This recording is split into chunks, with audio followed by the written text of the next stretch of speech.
समस्त मोर नमस्कार और स्वागत। बंधुगण, आज आमर आलोचना एक छोट पिला जे कि समग्र विश्व को तार ज्ञान बल प्रभावित करिछि, जहाँ नाम हूँ रणबीर सचदेवा। बंधुगण, आम देखा भारत में केबे हेले अतीत टैलेंट कम देखा जाउथिला कि वर्तमान देखा जाउछि। केवल खाली प्रोत्साहन एवं अद्यम साहस एवं नूतन किछि करिवार इच्छा रहार आवश्यकता अछि। ये जो अद्यम साहस कथा कहले, इच्छा शक्ति कथा कहले, ता संपूर्ण भाव में यही पिलाटीर कार्यावली रे हम देखियो पाइबा। तो बंधुगण, आज आलोचना निश्चित भाव में आमर छात्रार्थी मानक अनेक भाव में प्रभावित करिवो। जो पिला माने अଯଥା समय को नष्ट करुछंती, ये समय को नष्ट न करी किपरि भाव में समय को सदुपयोग आम करिबा एवं किछि न्यू इनोवेशन न्यू टेक्नोलोजी पर काम करिबा, से विषय आज आलोचना रहिबो।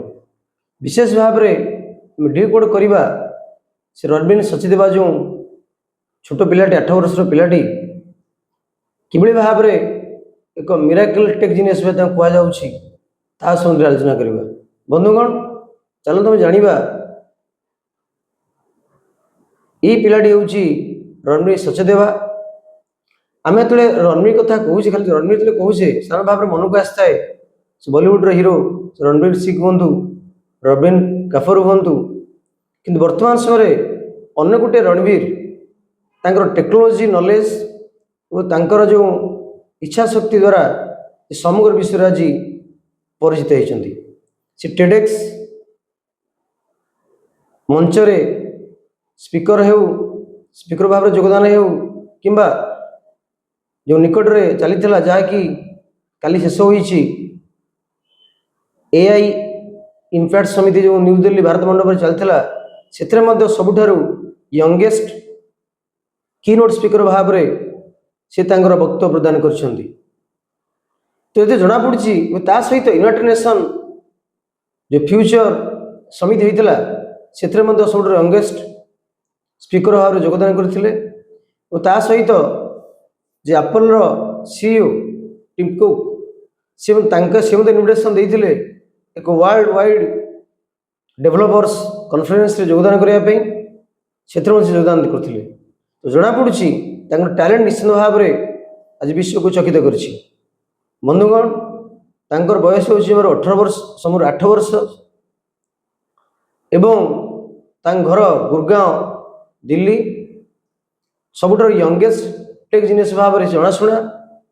तार तो से कोडिंग काम करती, मात्र 3 वर्ष बयस से कोडिंग शिखा आरंभ करते, कोडिंग कार्य आरंभ करते एवं से यंगेस्ट कीनोट स्पीकर भाव में एआई इम्पैक्ट समिति रे 26 रु 16 रु 20 होता से कीनोट स्पीकर भाव में योगदान करते।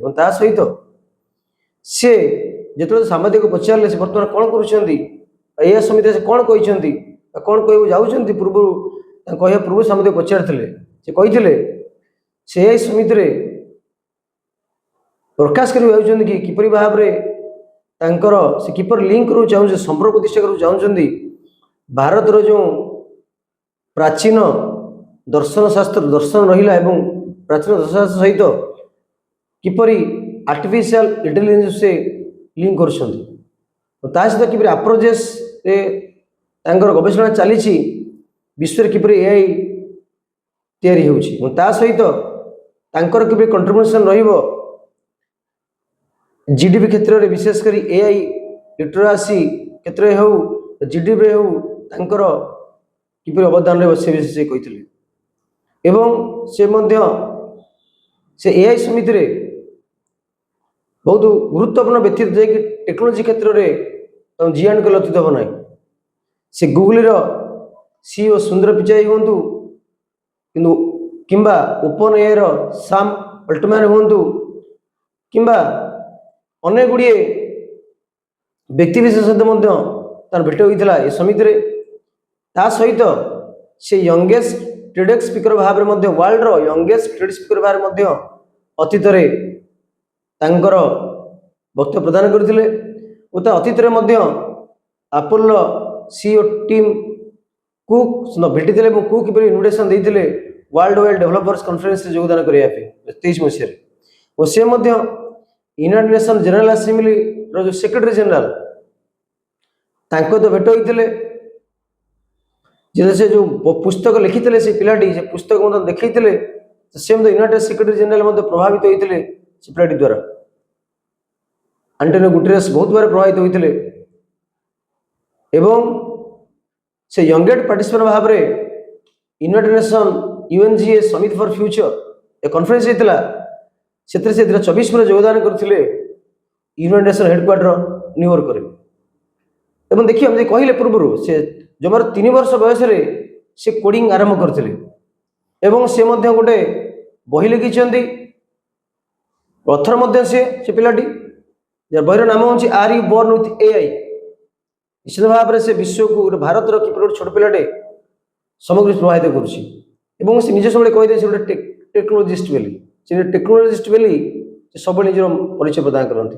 ତା ସହିତ ବର୍ତ୍ତମାନ ସମୟରେ ସେ କାର୍ଯ୍ୟ କରୁଥିବା AI ଲିଟରାସି ଉପରେ କାର୍ଯ୍ୟ କରୁଛନ୍ତି କିପରି ଟେକ୍ନୋଲୋଜିକୁ ବ୍ୟବହାର କରି ସମାଜର ମଙ୍ଗଳ ହୋଇପାରିବ ସେ ବିଷୟରେ କାର୍ଯ୍ୟ କରିବା ସହିତ ନାସାର Mars exploration prototype rocket create କରିବାରେ ସେ ମଧ୍ୟ କାର୍ଯ୍ୟ ଜାରି ରଖିଛନ୍ତି।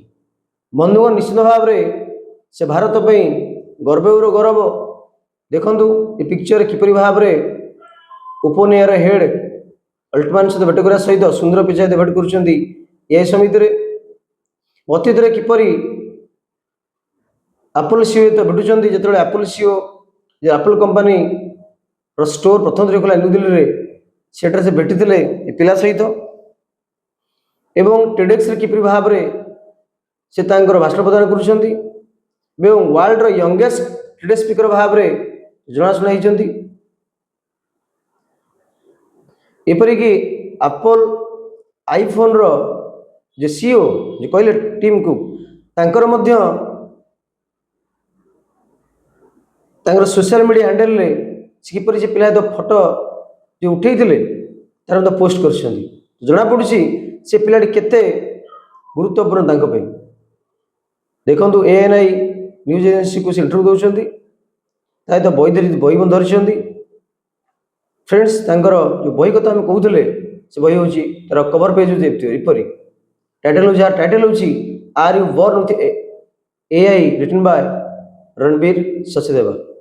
ଫ୍ରେଣ୍ଡସ୍ ବନ୍ଧୁଗଣ ନିଶ୍ଚିତ ଭାବରେ ସେ ଜଣେ ମିରାକଲ ବୟ କଲେ ଅତୀତ ବନାଇ ଅତି କମ୍ ବୟସରେ ତାଙ୍କର ଟେକ୍ନିକାଲ ନଲେଜ ଟେକ୍ନୋଲୋଜି ଉପରେ ତାଙ୍କର ଯଦି ଆକାଂକ୍ଷା ଇଚ୍ଛା ତାଙ୍କୁ ଏ ଜାଗାରେ ପହଞ୍ଚେଇଛି।